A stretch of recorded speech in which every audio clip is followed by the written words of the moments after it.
Islam itu indah buat bapak-bapak, ibu-ibu, kakak-kakak, adik-adik semuanya. Ayo nonton. Ini temanya memang tentang kita semuanya nih ya. Temanya adalah tahan emosi kamu ya nak. Tadi suara kita kok tiba-tiba jadi bertiga ya? Perasaan kita berdua doang berdua. Aku ada di belakang. Ada backing. Ada ikutan backing vokal. Nah ini kita lanjut lagi nih Ustaz Syamil, Masya Allah, menghadapi anak yang tantrum. Tadi kepotong. Bagaimana doanya supaya kita paling nggak nih ngeliat anak kita tuh jadi lebih tenang? Mohon izin penjelasannya, silakan. Bismillahirrahmanirrahim. Silahkan buka Al-Qur'annya daripada surah Ali Imran ayat terakhir atau ayat 200. A'udzu billahi minasy syaithanir rajim.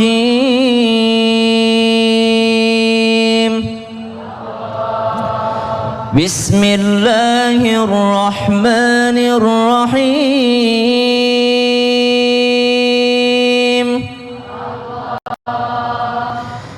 Ya ayyuhalladzina amanu isbiru wasabiru warabitu isbiru wasabiru warabitu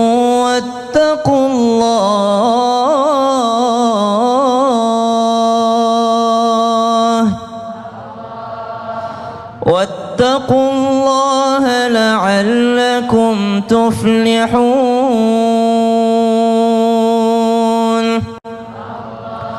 Allahumma arhamna bil Quran. Penggalan daripada ayat 200 ataupun ayat terakhir daripada surah Ali Imran mengatakan bahwasanya Allah Subhanahu wa taala berfirman, wahai orang-orang yang beriman, bersabarlah, lalu kuatkanlah kesabaranmu, lalu bentengilah kesabaranmu dan bertakwalah kepada Allah. Sungguh orang yang bertakwa itulah yang akan beruntung. Apa maksud daripada ayat ini? Ayat ini mengajarkan bukan anaknya yang diperintahkan, tapi orang tuanya yang mesti bersabar, karena anak itu memiliki ketantrumannya sendiri-sendiri. Ada yang tantrum dengan teriak-teriak, ada yang tantrum dengan lari ke sana kemari, ada yang tantrum dengan menangis. Namanya anak kecil. Islam saja tidak membebankan kepada anak kecil. Sayyidina Anas bin Malik radhiyallahu anhu wa arda, beliau ketika bersama dengan baginda Nabi sallallahu alaihi wasallam, ketika beliau mengatakan, saya hari ini nggak mau ngerjain apa yang diperintahkan Rasulullah, akhirnya beliau tetap pergi daripada perintah Nabi sallallahu alaihi wasallam.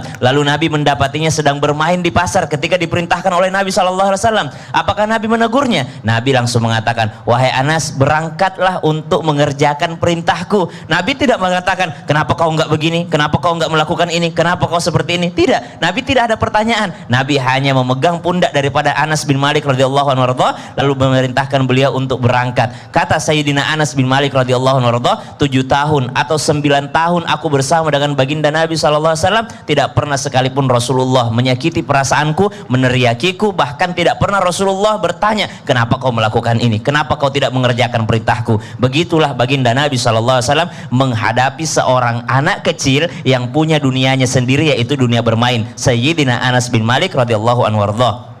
Lalu ditanyakan, adakah doa yang bisa dibaca? Tadi ayat terakhir surah Ali Imran. Kemudian yang kedua diajarkan oleh guru kita, diantaranya Al-Habib Umar bin Hafidh yang insya Allah akan datang ke Indonesia. Apa kata beliau? Bacakan daripada surah Al-Qadr, Inna anzalnahu fi lailatul qadr. Kemudian ada doa lagi yang masyhur kisahnya yang pernah dibawakan oleh Sayyidina Khalid bin Walid radhiyallahu anhu, yaitu Bismillahilladzi, sama-sama Bu, Bismillahilladzi la yadurru ma'asmihi syai'un fil ardi wala fis sama wa huwas sami'ul alim. Sejatinya doa ini adalah doa perlindungan, termasuk diantaranya melindungi anak daripada sifat-sifat buruk, melindungi anak daripada godaan-godaan syaitan, karena kadangkala anak ini belum bisa mengendalikan dirinya. Makanya Islam pun mengkategorikan anak-anak ini daripada belum mukallaf, ghair mukallaf, belum dikenai hukum kepada anak tersebut. Kenapa? Karena memang yang namanya anak kecil punya dunianya sendiri, tinggal orang tuanya yang mengarahkannya. Betul. Jadi kalau suami ibu juga lagi tiba-tiba tantrum Bu, wah kalau itu mah parah. Karena udah mukallaf. Gitu Ibu. Makasih banyak. Ustaz Syah, tepuk tangan Ustaz Syah. Masya Allah. Jazakallah khairan katsiran ilmunya jamaah. Ini buat jamaah yang ada di rumah, yang namanya anak ini kayak yang sayang banget pasti sama orang tuanya. Sebandel-bandelnya anak pasti dia sayang banget sama orang tuanya. Apalagi kalau melihat orang tuanya disakitin orang, pasti dia nggak terima. Dia nggak tega ngelihatnya. Dia pengen balas. Nah takutnya ini anak-anak ini kalau ngebalas ini kan dia nggak sesuai dengan koridor yang seharusnya. Nah ini bagaimana caranya kita melarang mereka, ya mengasih tahu mereka supaya mereka ini juga nggak kecewa. Karena niatnya baik gitu loh. Coba kita minta guru kita penjelasannya Habib Usman. Mohon izin Fadol Habib, tepuk tangan buat Habib Usman. Fadol Habib. Maulana Ustaz Syam. Bismillahirrahmanirrahim. Allahumma salli ala Sayyidina Muhammad wa ala ali Sayyidina Muhammad. Ingat, ketika kita memiliki orang tua, tentulah kita sangat sayang kepada orang tua kita. Kita nggak ingin orang tua kita disakitin. Kita nggak ingin orang tua kita dimusuhin oleh orang lain. Karena berharap orang tua kita menjadi orang tua yang terbaik. Kan ridhollah fi ridho walidain, ridhonya Allah terletak pada ridhonya orang tua. Wah mungkin dengan saya emosional, saya marah, saya dapat ridhonya orang tua. Nggak gitu juga, ya kan? Banyak orang yang salah kaprah di sini. Anak membelain orang tuanya, misalkan lagi ribut sama tetangganya, anak tiba-tiba ikut campur, main bawa golok lah, ya kan? Main bawa batu, nyambitin, ikut nimpukin, atau orang tuanya lagi bawa mobil, orang tuanya marah, emosional, anaknya tiba-tiba keluar dari mobilnya, ikut mukul mobil tersebut atau marah sama yang bawa mobil tersebut. Jangan. Ingat, apa hadisnya baginda Nabi besar Muhammad SAW? Orang yang kuat bukan orang yang bergulat, orang yang jago berantem, orang yang hebat di dalam setiap perkelahian, bukan. Tapi orang yang kuat adalah mereka yang bisa menahan emosionalnya, yang sabar. Karena apa? Innallaha ma'asabirin. Allah bersama orang-orang yang sabar, itu mereka orang yang kuat. Ketika kita dalam satu hal kasih tahu sama anaknya, satu hal yang dizolimin orang tuanya, kasih tahu sama anaknya, jangan ikut campur nak, ini urusan orang tua. Kamu doain aja, kamu sabar aja, kamu tenang aja. Karena apa? Karena ketika kita sabar, Allah bersama kita. Kalau kita balas lagi, kalau kita emosional juga, kalau kita lawan juga, kita nggak akan ada apa-apanya, sama seperti mereka. Api lawan api, kebakaran. Tapi kalau kita tenangin, kita bilang sama anak kita, kalau kita angkat tangan, kita berdoa, ya Allah, kita masih banyak urusan yang lain. Doa orang yang terzalimin itu dikabulkan sama Allah. Angkat tangan, ya Allah, masalah saya banyak ya Allah, hidup saya sulit ya Allah, utang masih banyak ya Allah. Pikirin utang aja dulu. Kan doa orang yang terzalimin dikabulin gak bu? Dikabulin. Minta sama Allah, ya Allah utang saya banyak, ya Allah mudah-mudahan utang saya dibayar semua, lunas semua, cicilan rumah, motor, ini itu, mobil, ya kan? Mudah-mudahan Allah kasih lunas. Ini mau sini juga pas ganti cicilan mobil. Intinya apa? Berharap sama Allah, masalah yang terjadi dalam kehidupan kita dipermudah sama Allah. Ya Allah, saya belum bisa baca Quran, ya Allah, mudah-mudahan saya bisa lancar baca Qurannya. Ya Allah, sholat saya belum sempurna, ya Allah, jadikanlah kezaliman yang terjadi pada diri saya oleh orang lain ini, ya Allah, jadikan saya jadi hamba yang bertakwa, yang dekat denganmu, ya Allah, hamba yang senantiasa sujud setiap malamnya, bangun malam di waktu sepertiga malam. Ini baru hambanya Allah. Orang yang kuat adalah mereka yang bisa menahan emosionalnya, yang bersabar. Karena apa? Berharap akan pertolongan dan ridhonya Allah. Itu baru cakep. Jadi didik anaknya, jangan ikut campur urusan orang tua, nanti fatal akibatnya. Sehingga apa? Orang tuanya juga yang bahaya, keluarganya juga yang bahaya. Timbulnya apa? Timbulnya pertikaian, dan timbulnya akhirnya ujung-ujungnya kantor polisi. Kan ini negara hukum, jadi harus hati-hati. Jangan kesalahan yang dilakukan oleh anak menimbulkan kesalahan yang fatal. Nasihati anaknya dengan didikan yang baik, bahwasanya setiap kejadian itu ada hikmah yang bisa kita ambil. Dan ingat, boleh kamu bela orang tua, tapi ada aturannya. Jangan sampai ketika kamu bela orang tuamu menjadi fatal akibatnya dan buruk hasilnya. Nauzubillah min dzalik. Jadi kalau misalnya tadi lagi dizolimin, doa, ya, doa aja biar udah. utangnya lunas. Ibu-ibu teriak amin, kencang banget ya kan. Berarti utangnya banyak yang di sini juga. Yang di rumah mudah-mudahan ya, mudah-mudahan utangnya lunas semua. Amin. Makasih banyak jazakallah khairan katsiran Habib atas ilmunya. Jamaah. Zaman kita kecil tuh dulu ya, inget banget, gara-gara hal kecil sepele aja jadi berantem sama teman. Contohnya apa? Ledek-ledekan nama bapak. Ya Bu ya, inget Bu ya? Nama bapak kita dipanggil sama teman kita, marahnya minta ampun Ustaz. Ini Masya Allah. Apa juga sih, saya malah suka kalau nama bapak saya dipanggil. Masa? Iya. Tapi kebanyakan orang marah. Berarti Ustaz agak aneh dong berarti.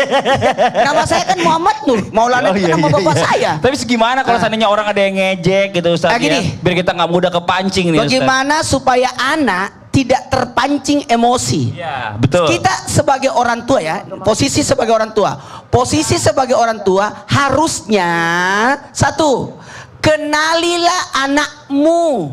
Sifat anak itu berbeda-beda.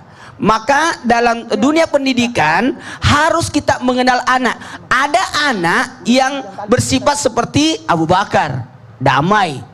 Ya, ada yang bersifat seperti Umar bin Khattab, tegas. Ada yang bersifat seperti Utsman bin Affan, di mana dia dermawan dan sebagainya, suka mengalah. Dan ada juga seperti Sayyidina Ali, yang mana itu artinya beliau itu familiar dan sebagainya. Tapi dalam hal ini sebagai orang tua, ketika anak marah ketika diejek, gimana caranya kita memberikan kesempatan kepada anak untuk memperbaiki diri. Masya Allah. Terima kasih kesempatan. Ustadz. Makasih banyak ilmunya jamaah. Kita lanjut lagi nih. Waktunya kita memberikan kesempatan buat jamaah yang ada di studio mewakili di rumah untuk bertanya sama guru-guru kita. Sebelumnya tapi kita masuk dulu yuk ke segmen Tanya Dong Ustadz. Kami semua tanya dong Ustadz. Masya Allah. Yang mau bertanya boleh silakan angkat tangannya ayo. Yang mau yang sebelah sini dulu nih Ibu izin silakan berdiri ya. Assalamualaikum warahmatullahi wabarakatuh. Waalaikumsalam warahmatullahi wabarakatuh. Saya Ibu Hinin Hindayani dari Majelis Taklim Al Furqon Saat Cililin, Kabupaten Bandung Barat. Cililin dari Bandung Barat. Wah tepuk tangan dong. Masya Allah. Silakan Ibu pertanyaannya. Habib gini. Oh Habib langsung. Ya, kalau kita punya anak nih, diajarin satu hal, anak kita sedikit-sedikit langsung marah. Nah, itu bagaimana caranya sih supaya anak kita mudah atau bisa sabaran? Sabaran, Gitu, ya sabaran nih Ya, sabaran. sabar. Jarang-jarang dengar kata-kata sabar, maksudnya sabar, ya, sabaran nih. Sabar, ya. Iya, iya. Itu Bisa lebih sabar. tinggi daripada sabar Iya, Ibu ya, betul, sabaran. iya. Iya, iya, makasih banyak. Iya Ibu, itu aja Ibu pertanyaannya. Iya, terima kasih. Makasih. Assalamualaikum warahmatullahi Waalaikumsalam warahmatullahi wabarakatuh. Tepuk tangan dong buat Ibu. Habib, mohon izin Bib, langsung dijawab di Bib. Fadhal Bib. Maulana Ustaz Syam. Bismillahirrahmanirrahim. Allahumma shalli ala sayyidina Muhammad wa ala ali sayyidina Muhammad. Ingat, ketika orang tua mendidiknya dengan didikan yang baik, mengajarkan anak tersebut limadza yatakhlaqul walad. Yatakhlaqul walad biwaladin hasanin min sigarih. Dari kecil diajarkan dengan yang baik. Karena apa? Kita punya pohon, kalau pohon kita bengkok masih batangnya kecil, masih halus, dilurusin gampang nggak? Gampang, mudah. Tapi kalau batangnya sudah keras, akarnya sudah keras, dilurusin akan sulit. Dilurusin akan sulit, akan susah, akan patah dia. Jadi mendidik anak itu dengan didikan yang baik dari kecil. Bagaimana caranya? Yang pertama, tentunya didikan orang tua adalah didikan yang pertama. Dari usia 0 tahun. Dari usia 0 tahun sampai dia usia 6 tahun ataupun 5 tahun, dia berada di dalam genggaman orang tuanya. Dia akan mengikuti orang tuanya, mencontohkan orang tuanya, melihat orang tuanya. Ketika orang tuanya sabar, maka anak tersebut menjadi anak yang sabar. Makanya didiknya kasih anak tuh, kalau minta apa-apaan kasih sesuatu, sabar ya nak, tenang ya nak, ya kan? Nggak usah mintanya marah-marah, nggak usah emosional. Orang tuanya ngajarin, contohin kalimat yang baik, nasihat yang baik. Kalau anaknya minta mainan, nanti dibeliin ya nak ya. Tunggu ayah punya duit, bapak punya duit. Suruh sabar, nggak usah dia nangis, ya kan? Kasih bujuk. Anak itu kan dia kan nggak usah satu arah, bisa dua arah, bisa diajak dialog. Itu yang pertama, didikan daripada orang tuanya. Yang kedua apa? Yang kedua, ketika dia sudah dewasa atau sudah besar di usia 6 tahunnya, ajarkan mereka dekat dengan Allah dan Rasulnya. Panggil guru ngajinya, datang bawa ke majelis taklim, dengerin nasihat orang-orang yang saleh, cari keberkahan daripada orang-orang yang saleh, yang bertakwa kepada Allah. Sehingga apa? Anak tersebut menjadi anak yang tersentuh hatinya, yang ke-charge imannya. Terus apa lagi? Ajak anak sholat berjamaah. Ajak sholat berjamaah. Suruh dekatkan diri kepada Allah, minta sama Allah, angkat tangan. Kita hidup di dunia ini selalu minta pertolongan sama Allah. Allah yang menolong kita. Wasta'inu bisobri wassalah. Jadikan sabar dan sholat sebagai penolong kita. Kita kalau mau ditolong sama Allah, sholat nak, ya kan, sabar. Kita akan ditolong sama Allah. Besok anak ini akan menjadi anak yang penyabar. Terus apa lagi? Didiklah dia, cari guru di sekolahnya. Wah, pilih sekolah yang bagus nih. Mana yang kira-kira akhlaknya bagus? Mana kira-kira tempat sekolah yang bisa mencerminkan daripada kebaikan-kebaikan? Orang tuanya cari guru, ya kan? Diajarkan ilmu agamanya Allah Subhanahu wa taala di situ. Dan tentunya kita berharap anak kita menjadi anak yang soleh yang bertakwa kepada Allah. Tentunya yang terakhir apa? Yang terakhir, poin terakhir, yang paling penting, kasih anak makanan yang halal, yang berkah.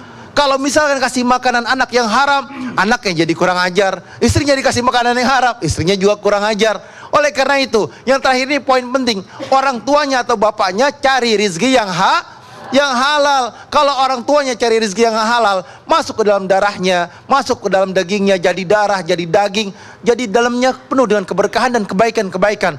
Kalau dikasih yang haram, emosionalnya tumbuh, malas sholat, malas ngaji, baca Quran, dan lain sebagainya. Dan juga yang terpenting adalah ajarkan agama terhadap anaknya, dan juga orang tua mengerti bagaimana cara memberikan yang hak dan yang batil.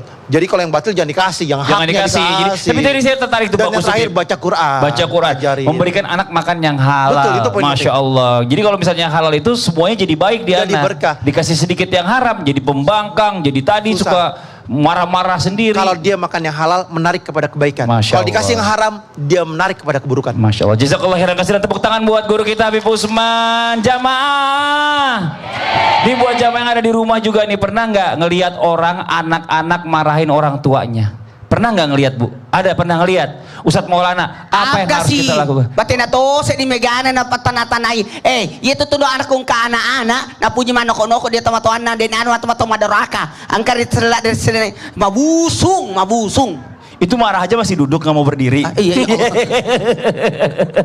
Mabusong. Mabusong Tahu tuh nggak apa mabusong? artinya? Durhaka, kualat. Oh. Ada salah, ada dosa, ada zalim, ada Durhaka. Mabusung, kirain mabusung. Nggak dibusung lapar ini kalau gitu ya. Terima kasih banyak Ya. buat jamaah yang ada di rumah nih, jangan kemana-mana. Setelah ini kita lanjutkan lagi ya. Buat anak-anak nih yang suka menyakiti perasaan orang tuanya, apa hukumannya? Apa dosanya dari Allah Subhanahu Wa Taala? Setelah yang satu ini tetap di Islam itu indah. Jamaah. Yeay. Oh jamaah. Yeay. Alhamdulillah.